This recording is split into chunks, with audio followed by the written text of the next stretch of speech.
কি রে কাকা কন্ডে যান? কন্ডে যাইয়ের বলতে যাইয়ে তো বাইরে ওই ফেনি গেছিলাম একটা না ডাক্তারের কাছে।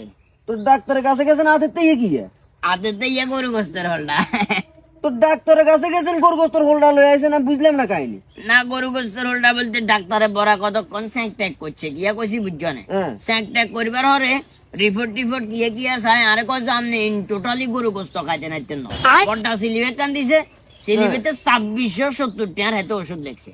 তো আমি চিন্তা করলাম যে 2670 টাকার ওষুধ যদি আমি খাই বাসার আর মৃত্যুর মালিক তৈল আল্লাহ, কোনো লাভ হইতো না। তো সিস্টেম করে 2670 টাকার গরু গোস্ত লয়ে চলে আসি, মরলে খাই মরমো, কথা বুঝো না।